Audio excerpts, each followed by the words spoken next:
அனைவருக்கும் வணக்கம். Welcome to Ponmarivan channel. வித்தியாசமான படம் இருந்தால் சொல்லுங்கள் அப்படின்னு சொல்கிறவங்களுக்காக வித்தியாசத்துக்கு பேர் பெற்ற இயக்குனரான ஆர் பார்த்திபன் அவர்கள் எழுதி, இயக்கி, இணை தயாரிப்பாளராக நடிச்சு பங்காற்றி வெளிவந்திருக்கிற படம் தான் டீன்ஸ். இந்த படம் பார்த்துட்டேன். இந்த படம் எப்படி இருக்குதுன்னு டீட்டெயில் ரிவ்யூவில் பார்த்துக்கலாம். அதுக்கு முன்னாடி 1989 வந்து அபூர்வ சகோதரர்கள்னு உலகநாயகன் கமலஹாசன் அவர்கள் படம் கூட ஃபஸ்ட்டு படமாக அவரோட புது படத்தை ரிலீஸ் பண்ணார். புதிய பாதை படம். ஆர் பார்த்திபன் அவர்கள் ரெண்டுமே ஹிட் ஆச்சு அந்த வருஷத்தில். 1989 மிகப்பெரிய ஹிட் 2 படமும். அது இல்லாமல் புதிய பாதை படத்துக்கு பல விருதுகளும் கிடச்சிது. அபூர்வ சகோதரர்களுக்கும் பல பெரிய விருதுகளும் கிடச்சிது. அந்தளவுக்கு மிகப்பெரிய ஒரு 2 படமும் நல்ல ஒரு பேர் பெற்ற படங்கள்.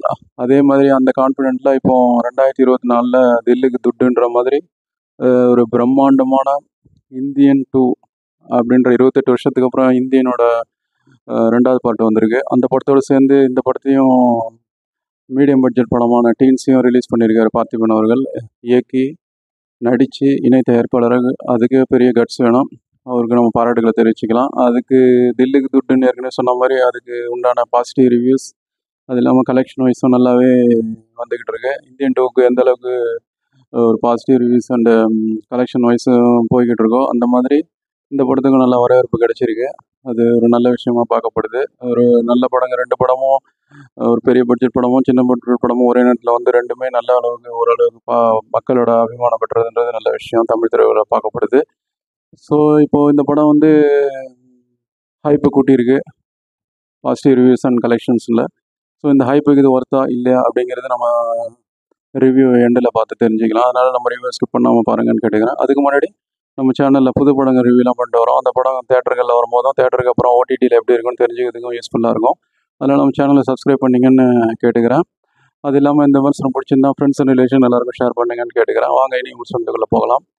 படத்தோட கதை என்னென்னா, ஒரு கேட்டட் கம்யூனிட்டியில் கொஞ்சம் வசதியானவங்களாம் வசிக்கிற அந்த கம்யூனிட்டியில் ஒரு 12 டீனேஜ் பசங்க.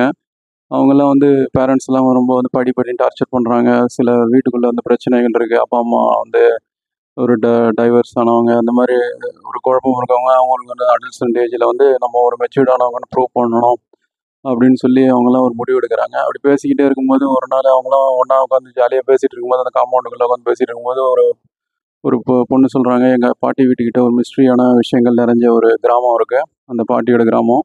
நம்மெல்லாம் அங்கே போயிட்டு அந்த மிஸ்ட்ரி கண்டுபிடிச்சி நம்ம ஒரு மெச்சூர்ட் அடல்ட்ஸனுக்கு ப்ரூவ் பண்ணலான்னு சொல்லி ஸ்கூலை பங்க் அடிச்சுட்டு 12 பேரும் வந்து எஸ்கேப் ஆகுறாங்க. வெளியில் வரும்போது ஃபீஸ் கட்டாமல் நிற்கிற ஏழை மாணவன் ஒருத்தன் ஐயங்காலின்னு, அந்த பையனை சேர்த்துட்டு மொத்தம் 13 பேர் வந்து ஸ்கூலை கட்டடிச்சுட்டு எஸ்கேப் ஆகுறாங்க. அவங்க வந்து அந்த கிராமத்தை நோக்கி பயணப்படும்போது என்னென்ன நடக்குது, திடுக்கின சம்பவங்கள், எதிர்பாராத ட்விஸ்ட்டுகள்லாம் நடக்குது. அவங்க வந்து வாழ்க்கையை புரட்டி போடுற ஒரு முக்கியமான விஷயங்கள்லாம் நடக்குது. அவங்க அந்த வயசுக்கு மீறின பிரச்சனைகள்லாம் சந்திக்கிறாங்க. ஸோ அதுலேருந்து லாஸ்ட்டில் வந்து என்ன ஆச்சு, அதுலேருந்து அவங்க மீண்டு வந்தாங்களா, திரும்ப அவங்க பேரண்ட்ஸ் கூட சேர்ந்தாங்களா இல்லையா, அதுக்கப்புறம் என்ன நடந்தது அப்படிங்கிறத செகண்ட் பார்ட்டுக்கு லீடு கொடுத்து பரபரப்பாக முடிச்சுக்கிற பேலன்ஸோடு முடியறது தான் பேலன்ஸான மிச்ச கதை. இனி ப்ளஸ் அண்ட் மைனஸ் பார்க்கலாம். ப்ளஸ்ன்னு பார்த்தா ஃபஸ்ட் ஹாஃப் ஃபுல்லாகவே மிஸ்ட்ரி நிறைஞ்சி ஒரு பரபரப்பாகவே நகருது கலைகளும். ஒரு வித்தியாசமான அனுபவம். அது இல்லாமல் செகண்ட் ஹாஃப் ஃபுல்லாகவே ஒரு இதுக்கு டோட்டலாக வந்து கான்ட்ராஸ்ட்டாக ஒரு வேறு மாதிரியான ஒரு ஒரு ஜானரில், அதாவது சயின்ஸ் ஃபிக்ஷன் அந்த மாதிரி ஒரு நேர் ஆப்போசிட்டாக ஒரு சயின்ஸ் ஃபிக்ஷன் மாதிரியான அந்த ஒரு விஷயங்கள் எல்லாம் அணுகியிருக்காங்க. அது ஒரு ஸ்க்ரீன் ப்ளே என்கேஜிங்காக அதனாலே நகருது. ஃபஸ்ட் ஹாஃப் செகண்ட் ஹாஃபும் வித்தியாசமான ஸ்க்ரீன் ப்ளேனால ஆடியன்ஸை வந்து என்கேஜிங்காக கொண்டு போயிருக்கு. படத்தில் வந்து முக்கால்வாசி படம் முடிஞ்ச அப்புறம் தான் வராரு இயக்குனர் பார்த்திபன்.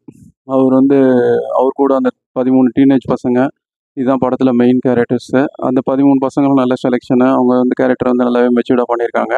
அந்த பயப்படுற சீனு, அந்த அந்த அடல்சன்ஸுக்கு உண்டான அந்த ஒரு பேச்சுவார்த்தைகள், நடவடிக்கைகள், பாவனைகள் எல்லாமே நல்லா கொண்டு வந்திருக்காங்க நடிப்பில். அவங்க பாராட்டுகள். இயக்குனர் பார்த்திபன் அவர்கள் நல்லா வேலை வாங்கியிருக்காங்கன்னு சொல்லலாம் அந்த பசங்களை. அது இல்லாமல் இயக்குனர் பார்த்திபன் அவர்கள் கேட்கவே வேண்டாம். அவருக்கே உரித்த அந்த பாடி லாங்குவேஜ், டைலாக் மாடுலேஷன்ஸ், அதெல்லாம் அந்த மெச்சூரிட்டியான இந்த ஒரு சினிமா எக்ஸ்பீரியன்ஸை வச்சு ஒரு விஞ்ஞானி கதாபாத்திரம், இது வரைக்கும் ஏற்றாத கதாபாத்திரம், அவர் வயசுக்கு ஏற்ற ஒரு மெச்சூர்டான ஆக்டிங்கை வந்து வெளிப்படுத்தியிருக்காரு, ஜஸ்டிஃபை பண்ணியிருக்காரு. இது பார்ட் 2 இதோட நல்லா இருக்கும்னு எதிர்பார்க்கலாம். இதோட அதிக பட்ஜெட்டில் வரும்னு எதிர்பார்க்கலாம். படத்தில் வந்து யோகி பாபு காமெடிக்குன்னு ஒரு ட்ராக் மாதிரி தான் வச்சுருக்காங்க. அது வந்து ஆன் அண்ட் ஆஃபாக தான் வந்து காமெடி எடுபடுது. இன்னும் கொஞ்சம் நல்லா பண்ணியிருக்கலாம். ஒரு போர்ஷன்ஸை அதிகப்படுத்தியிருக்காங்க. படம் ஃபுல்லாக வர மாதிரினா இன்னும் கொஞ்சம் மைல்டாக இருந்திருக்கும், நல்லா இருந்திருக்கும் படம். இன்னும் கொஞ்சம் ஈடுபட்டிருக்கும். கமர்ஷியல் ரீசன்ஸ்க்காக தான் அந்த சீன்ஸ் வருது, அது நல்லா பண்ணியிருக்கலாம், கம்ப்ளீட் பண்ணியிருக்கலாம். அது இல்லாமல் ரத்தத்தில் பொட்டு வைக்கிற மாதிரியான அந்த மிஸ்ட்ரியான பெண் மந்திரவாதி, அப்புறம் இந்த கேஸை, இந்த பசங்க காணாம போன கேஸை கண்டுபிடிக்கிற பெண் போலீஸ் அதிகாரி, இவங்க கேரக்டர்லாம் வந்து இன்கம்ப்ளீட்டாக இருக்க மாதிரி இருக்குது. அது இல்லாமல் அந்த பெற்றோராக வரவங்கலாம் கூட இன்னும் கொஞ்சம் நல்ல ஒரு மெச்சூர்டாக நடிச்சிருக்கலாம். அது கொஞ்சம் அமைச்சூர்த்தனம் தெரியுது, அதை கொஞ்சம் கவனிச்சிருக்கலாம்.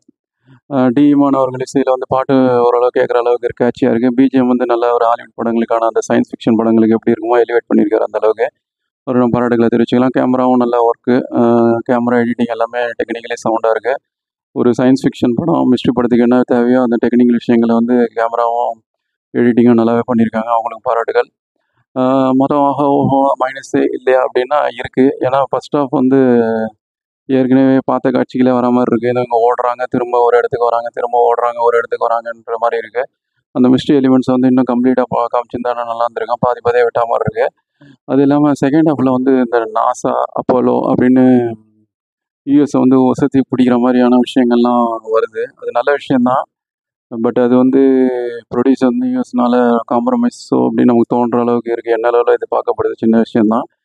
இது மைனஸ் இல்லை, ஜஸ்ட் இன்ஃபர்மேஷனுக்காக சொன்னேன். அது வந்து இந்தியன் அப்படின்ற மாதிரி கொண்டு போய் காமிச்சிருந்தா இன்னும் கொஞ்சம் படம் வந்து இன்னும் கொஞ்சம் ஆடியன்ஸோட கனெக்ட் ஆகிருக்குன்றது என்னோட ஒரு அபிப்பிராயம். செகண்ட் ஹாஃபில் வந்து இந்தியன் அமெரிக்கன் கொலாபரேஷன் அப்படின்ற மாதிரி கொண்டு போகிறேன்னு நம்ம ஆர் பார்த்திபன் அவர்களுக்கு சஜஷன்ஸ் வைக்கலாம். அப்படி வந்தால் இன்னும் கொஞ்சம் நல்ல ஒரு வரவேற்பு பெறும். அது என்னோட கருத்து.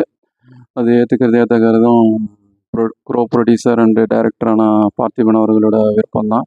என்னோட கருத்தை நான் தெரிவித்து பதிவு பண்ணுறது என்னோட கடமை ஆஸ் எ ரிவ்யூவர். அது இல்லாமல் படத்தில் வந்து இந்த டீனேஜ் பசங்க வந்து கல் குடிக்கிற மாதிரி சீன்ஸு, அது இல்லாமல் இன்ஃபேக்சுவேஷனோட அவங்களோட டூயட்ஸ் எல்லாம் வைக்கிறது கொஞ்சம் தவிர்த்துருக்கலாம். அது என்ன அளவில் அது சின்ன ஒரு மைனஸாக பார்க்கப்படுது. அது இல்லாமலே படம் நல்லா தான் வந்திருக்கு. படம் நல்ல ஸ்க்ரீன் ப்ளே நல்லா தான் வந்திருக்கு. அது அந்த சீன்ஸ் இல்லைனாலும் ஒன்றா ஆயிருக்காதுன்ற சொல்கிற அளவுக்கு இருக்குது. அதுக்கு பதில் காமெடி இன்க்ரீஸ் பண்ணியிருக்கலாம். சின்ன பசங்க comedy plus Yogi Babu comedy வச்சுருந்தா இன்னும் வேறு லெவலுக்கு போயிருக்கும். செகண்ட் ஹாஃபில் இதெல்லாம் வந்து சரி பண்ணிட்டு வர நம்ம எதிர்பார்க்கலாம். ஏன்னா வித்தியாசங்களுக்கு பேர் பெற்ற பார்த்திபன் அவர்கள் கண்டிப்பாக பண்ணுவார்னு எதிர்பார்க்கலாம். மொத்தத்தில் இந்த படம் எப்படி இருக்குன்னா, இது டீனேஜ் பசங்க கண்டிப்பாக பார்க்கக்கூடிய அளவுக்கு ஃபர்ஸ்ட் ஹாஃப் நல்லா விறுவிறுப்பாகவும் மிஸ்ட்ரி நிறைஞ்சும், செகண்ட் பயம் ரொம்பலாம் இருக்காது. செகண்ட் ஹாஃப் வந்து ஒரு சயின்ஸ் ஃபிக்ஷனுக்கு அது தெரிஞ்சுக்கிறக்கூடிய ஒரு தூண்டுதலுக்கான ஒரு ஊக்கியாக இருக்க மாதிரி இருக்குது. அதையும் நல்லா செகண்ட் ஹாஃப் நல்லாவே போகுது. ஸோ இது பெரியவங்களும் டீனேஜ் பசங்களோட சேர்ந்து ஒன் டைம் பார்க்கக்கூடிய அளவுக்கு நல்ல சிறப்பான படத்தை கொடுத்துருக்காரு. செகண்ட் ஹாஃப் இதோட நல்ல பிரம்மாண்டமாக இருக்கும்னு எதிர்பார்க்கலாம். இந்த படத்தில் வந்து பட்ஜெட் கன்ஸ்ட்ரெயின்ட் இருந்ததால் ஃபர்ஸ்ட் ஹாஃப் ஃபுல்லாகவே ஒரு வெளியில் அவுட்டரில் எடுத்தது ஒரு அக்மார்க்கு பார்த்திபன் அவர்களோட சாணக்கியத்தனம், புத்திசாலித்தனம் எப்படி வேணால் சொல்லலாம். ஸோ செகண்ட் ஹாஃபில் கொஞ்சம் செலவு பண்ணி ஓரளவுக்கு சயின்ஸ் ஃபிக்ஷன் அப்படி இப்படிலாம் நம்ப வச்சுட்டு பட்ஜெட் கன்ஸ்ட்ரெயின்ட் இருந்தாலும் ஓரளவுக்கு முடிஞ்ச அளவுக்கு நல்லாவே பண்ணிட்டாரு. செகண்ட் ஹாஃப் இன்னும் பிரம்மாண்டமாக பண்ணக்கூடிய அளவுக்கு இந்த படம் நல்லா வசூல் கொடுத்துருக்கு. நல்ல ஒரு ஊக்கத்தையும் கொடுத்துருக்கு. பார்த்திபன் அவர்களுக்கும் மொத்த டீமுக்கும் நம்ம பாராட்டுக்களை தெரிவிச்சுக்கலாம். ஸோ இந்த படம் என்னை பொறுத்த வரைக்கும் தியேட்டர்களில் ஒன் டைம் வாட்சபிள் தான் என்னோட ஃபைனல் கன்க்ளூஷன். ஸோ டீனேஜ் பசங்க உங்கள் வீட்டில் இருந்தால் கூட்டிகிட்டு போய் பாருங்கள். அது இல்லாமல் அடல்ட்ஸும் ஒன் டைம் பார்க்கலாம், ரொம்பவும் போர் அடிக்காது. ஸோ பார்த்துட்டு உங்கள் கருத்துக்களை பின்னோட்டங்களை தெரியப்படுத்துங்க. வேறு ஒருத்தரையும் முஸ்லிம் சந்திப்போம். அதுவரை நன்றி, வணக்கம்.